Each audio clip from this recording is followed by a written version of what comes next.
가톨릭 평신도가 만드는 가톨릭 중심의 소셜 방송 가다TV.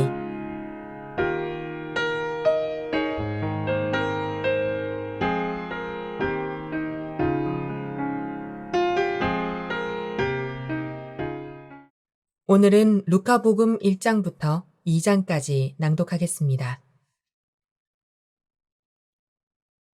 루카복음서 1장 머릿말. 우리 가운데에서 이루어진 일들에 관한 이야기를 엮는 작업에 많은 이가 손을 대었습니다. 처음부터 목격자로서 말씀의 종이 된 이들이 우리에게 전해준 것을 그대로 엮은 것입니다. 존귀하신 테오필로스님, 이 모든 일을 처음부터 자세히 살펴본 저도 귀하께 순서대로 적어드리는 것이 좋겠다고 생각하였습니다. 이는 귀하께서 배우신 것들이 진실임을 알게 해드리려는 것입니다. 세례자 요한의 출생 예고. 유다 임금 헤로데 시대에 아비야조에 속한 사제로서 즈카리아라는 사람이 있었다. 그의 아내는 아론의 자손으로서 이름은 엘리사벳이었다. 이 둘은 하느님 앞에서 의로운 이들로 주님의 모든 계명과 규정에 따라 흠없이 살아가는 사람들이었다. 그런데 그들에게는 아이가 없었다. 엘리사벳이 아이를 못 낳는 여자였기 때문이다. 게다가 둘 다 나이가 많았다. 즈카르야가 자기 조 차례가 되어 하느님 앞에서 사제 직무를 수행할 때의 일이다. 사제직의 관례에 따라 제비를 뽑았는데 그가 주님의 성소에 들어가 분향하기로 결정되었다. 그가 분향하는 동안에 밖에서는 온 백성의 무리가 기도하고 있었다. 그때 주님의 천사가 즈카리야에게 나타나 분향제단 오른쪽에 섰다. 즈카리야는 그 모습을 보고 놀라 두려움에 사로잡혔다. 천사가 그에게 말하였다. 두려워하지 마라, 즈카르야야. 너의 청원이 받아들여졌다. 내 아내 엘리사벳이 너에게 아들을 낳아줄 터이니 그 이름을 요한이라 하여라.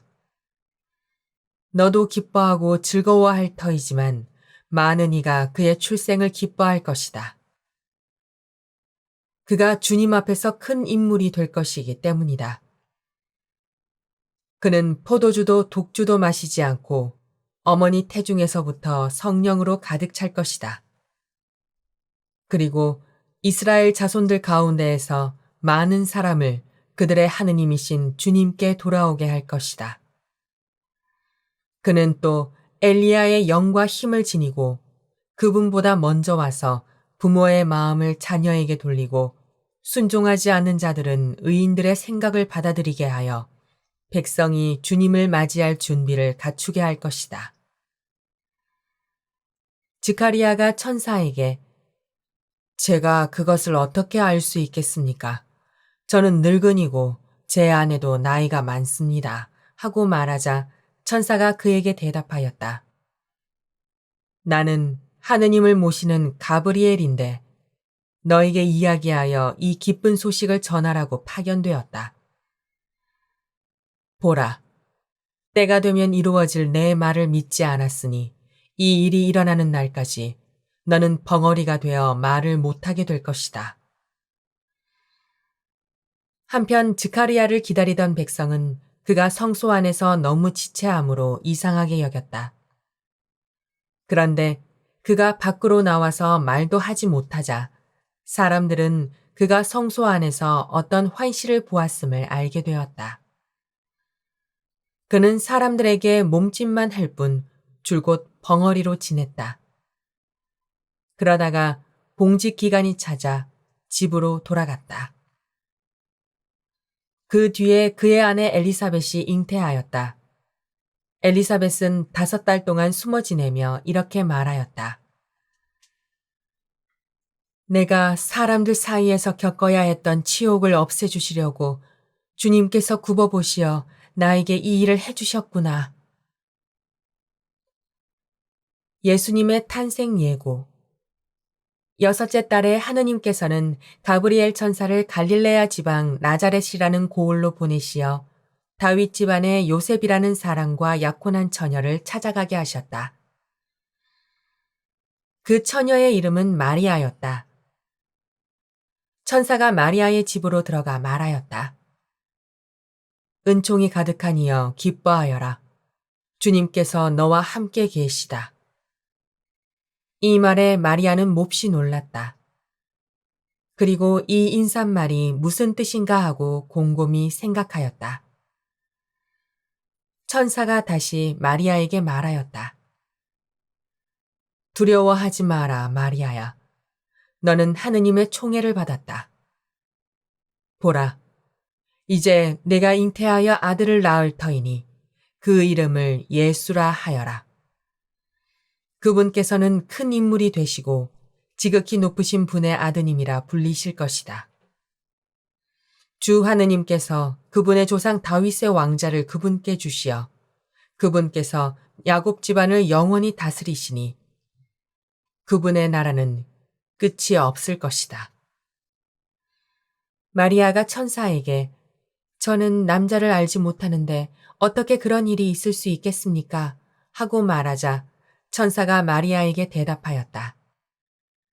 성령께서 너에게 내려오시고 지극히 높으신 분의 힘이 너를 덮을 것이다. 그러므로 태어날 아기는 거룩하신 분, 하느님의 아드님이라고 불릴 것이다. 내 친척 엘리사벳을 보아라. 그 늙은 나이에도 아들을 잉태하였다. 아이를 못 낳는 여자라고 불리던 그가 임신한 지 6달이 되었다. 하느님께는 불가능한 일이 없다. 마리아가 말하였다. 보십시오. 저는 주님의 종입니다. 말씀하신 대로 저에게 이루어지기를 바랍니다. 그러자 천사는 마리아에게서 떠나갔다. 마리아가 엘리사벳을 방문하다. 그 무렵에 마리아는 길을 떠나 서둘러 유다 산악 지방에 있는 한 고을로 갔다. 그리고 스가랴의 집에 들어가 엘리사벳에게 인사하였다. 엘리사벳이 마리아의 인사말을 들을 때 그의 태 안에서 아기가 뛰놀았다. 엘리사벳은 성령으로 가득 차 큰 소리로 외쳤다. 당신은 여인들 가운데에서 가장 복되시며 당신 태중의 아기도 복되십니다. 내 주님의 어머니께서 저에게 오시다니 어찌 된 일입니까? 보십시오. 당신의 인사말 소리가 제 귀에 들리자 저의 태 안에서 아기가 즐거워 뛰놀았습니다. 행복하십니다. 주님께서 하신 말씀이 이루어지리라고 믿으신 분. 마리아의 노래. 그러자 마리아가 말하였다. 내 영혼이 주님을 찬송하고 내 마음이 나의 구원자 하느님 안에서 기뻐 뛰니 그분께서 당신 종의 비천함을 굽어보셨기 때문입니다. 이제부터 과연 모든 세대가 나를 행복하다 하리니 전능하신 분께서 나에게 큰일을 하셨기 때문입니다. 그분의 이름은 거룩하고 그분의 자비는 대대로 당신을 경외하는 이들에게 미칩니다. 그분께서는 당신 팔로 권능을 떨치시어 마음속 생각이 교만한 자들을 흩으셨습니다. 통치자들을 왕좌에서 끌어내리시고 비천한 이들을 들어 높이셨으며 굶주린 이들을 좋은 것으로 배불리시고 부유한 자들을 빈손으로 내치셨습니다. 당신의 자비를 기억하시어 당신 종 이스라엘을 거두어 주셨으니 우리 조상들에게 말씀하신 대로 그 자비가 아브라함과 그 후손에게 영원히 미칠 것입니다. 마리아는 3달가량 엘리사벳과 함께 지내다가 자기 집으로 돌아갔다. 세례자 요한의 출생. 엘리사벳은 해산달이 차서 아들을 낳았다. 이웃과 친척들은 주님께서 엘리사벳에게 큰 자비를 베푸셨다는 것을 듣고 그와 함께 기뻐하였다. 8회째 되는 날, 그들은 아기의 할례식에 갔다가 아버지의 이름을 따서 아기를 즈카르야라고 부르려 하였다.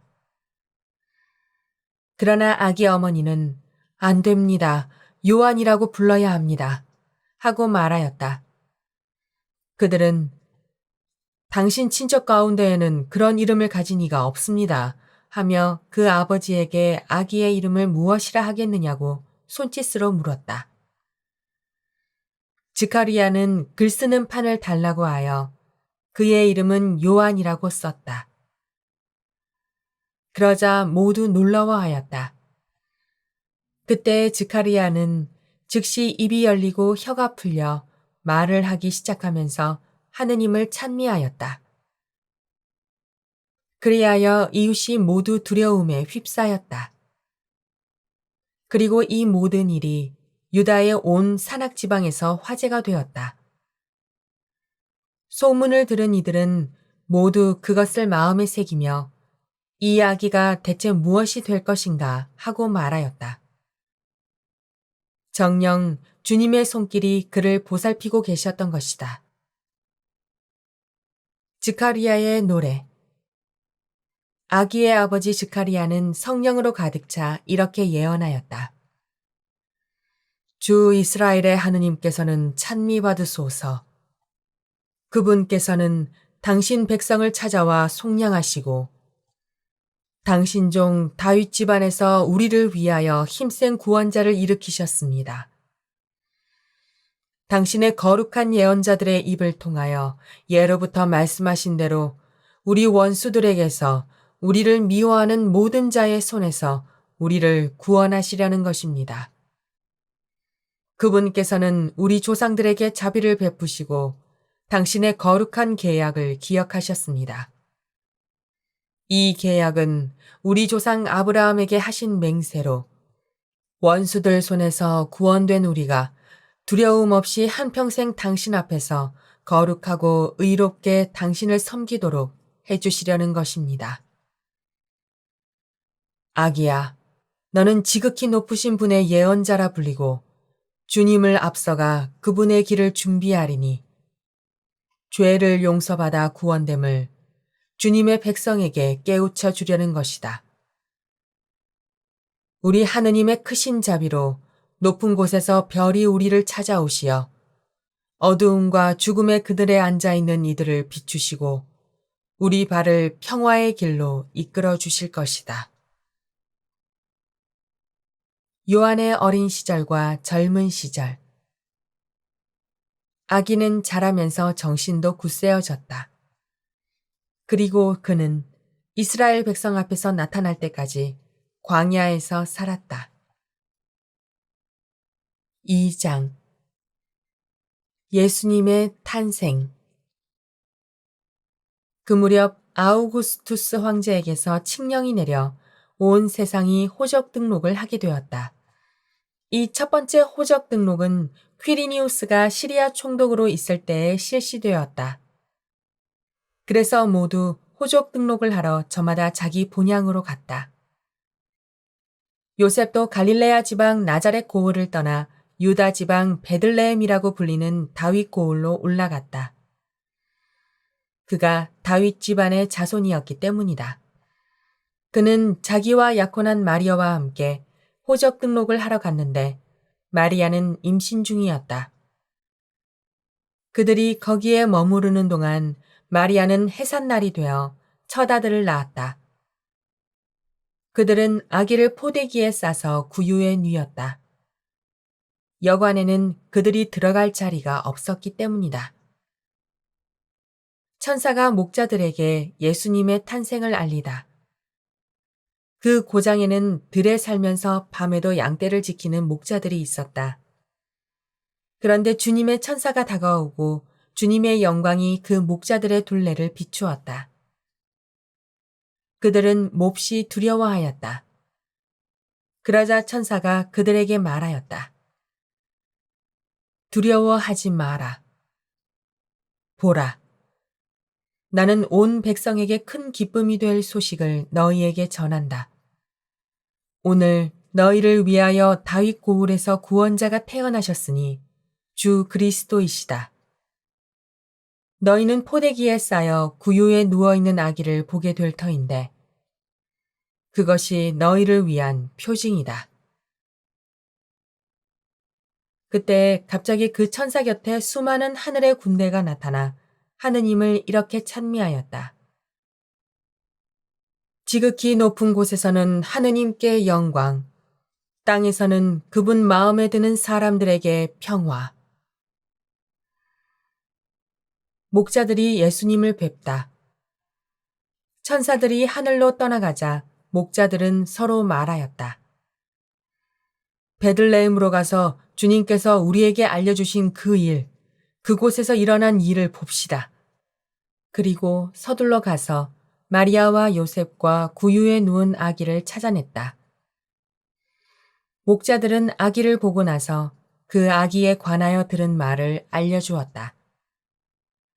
그것을 들은 이들은 모두 목자들이 자기들에게 전한 말에 놀라워하였다. 그러나 마리아는 이 모든 일을 마음속에 간직하고 곰곰이 되새겼다. 목자들은 천사가 자기들에게 말한 대로 듣고 본 모든 것에 대하여 하느님을 찬양하고 찬미하며 돌아갔다. 할례와 장명. 여드레가 차서 아기에게 할례를 베풀게 되자 그 이름을 예수라고 하였다. 그것은 아기가 잉태되기 전에 천사가 일러준 이름이었다. 성전에서 아기 예수님을 봉헌하다. 모세의 율법에 따라 정결례를 거행할 날이 되자 그들은 아기를 예루살렘으로 데리고 올라가 주님께 바쳤다. 주님의 율법에 태를 열고 나온 사내 아이는 모두 주님께 봉헌해야 한다고 기록된 대로 한 것이다. 그들은 또한 주님의 율법에서 산비둘기 한 쌍이나 어린 집비둘기 2마리를 바치라고 명령한 대로 제물을 바쳤다. 시메온과 한나의 예언. 그런데 예루살렘에 시메온이라는 사람이 있었다.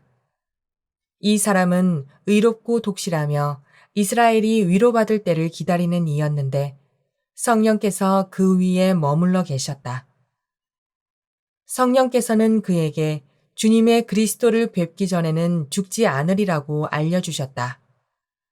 그가 성령에 이끌려 성전으로 들어갔다. 그리고 아기에 관한 율법의 관례를 준수하려고 부모가 아기 예수님을 데리고 들어오자 그는 아기를 2팔에 받아 안고 이렇게 하느님을 찬미하였다. 주님, 이제야 말씀하신 대로 당신 종을 평화로이 떠나게 해주셨습니다. 제 눈이 당신의 구원을 본 것입니다. 이는 당신께서 모든 민족들 앞에서 마련하신 것으로 다른 민족들에게는 계시의 빛이며 당신 백성 이스라엘에게는 영광입니다. 아기의 아버지와 어머니는 아기를 두고 하는 이 말에 놀라워하였다. 시메온은 그들을 축복하고 나서 아기 어머니 마리아에게 말하였다. 보십시오. 이 아기는 이스라엘에서 많은 사람을 쓰러지게도 하고 일어나게도 하며 또 반대를 받는 표징이 되도록 정해졌습니다. 그리하여 당신의 영혼이 칼에 꿰찔리는 가운데 많은 사람의 마음속 생각이 드러날 것입니다. 한나라는 예언자도 있었는데 푸누엘의 딸로서 아세르 지파 출신이었다. 나이가 매우 많은 이 여자는 혼인하여 남편과 7해를 살고서는 84살이 되도록 과부로 지냈다. 그리고 성전을 떠나는 일 없이 단식하고 기도하며 밤낮으로 하느님을 섬겼다. 그런데 이 한나도 같은 때에 나와 하느님께 감사드리며 예루살렘의 속량을 기다리는 모든 이에게 그 아기에 대하여 이야기하였다. 주님의 법에 따라 모든 일을 마치고 나서 그들은 갈릴레아에 있는 고향 나자렛으로 돌아갔다. 예수님의 유년 시절 아기는 자라면서 튼튼해지고 지혜가 충만해졌으며 하느님의 총애를 받았다. 예수님의 소년 시절. 예수님의 부모는 해마다 파스카 축제 때면 예루살렘으로 가곤 하였다. 예수님이 12살 되던 해에도 이 축제 관습에 따라 그리로 올라갔다. 그런데 축제 기간이 끝나고 돌아갈 때 소년 예수님은 예루살렘에 그대로 남았다. 그의 부모는 그것도 모르고 일행 가운데에 있으려니 여기며 하룻길을 갔다. 그런 다음에야 친척들과 친지들 사이에서 찾아보았지만 찾아내지 못하였다. 그래서 예루살렘으로 돌아가 그를 찾아다녔다. 사흘 뒤에야 성전에서 그를 찾아냈는데 그는 율법 교사들 가운데에 앉아 그들의 말을 듣기도 하고 그들에게 묻기도 하고 있었다. 그의 말을 듣는 이들은 모두 그의 슬기로운 답변에 경탄하였다. 예수님의 부모는 그를 보고 무척 놀랐다. 예수님의 어머니가 얘야, 우리에게 왜 이렇게 하였느냐? 내 아버지와 내가 너를 애타게 찾았단다 하자 그가 부모에게 말하였다. 왜 저를 찾으셨습니까? 저는 제 아버지의 집에 있어야 하는 줄을 모르셨습니까? 그러나 그들은 예수님이 한 말을 알아듣지 못하였다. 예수님은 부모와 함께 나자렛으로 내려가 그들에게 순종하며 지냈다. 그의 어머니는 이 모든 일을 마음속에 간직하였다. 예수님은 지혜와 키가 자랐고 하느님과 사람들의 총애도 더하여 갔다. 주님의 말씀입니다. 그리스도님 찬미합니다. 루카복음 1장부터 2장까지 낭독하였습니다.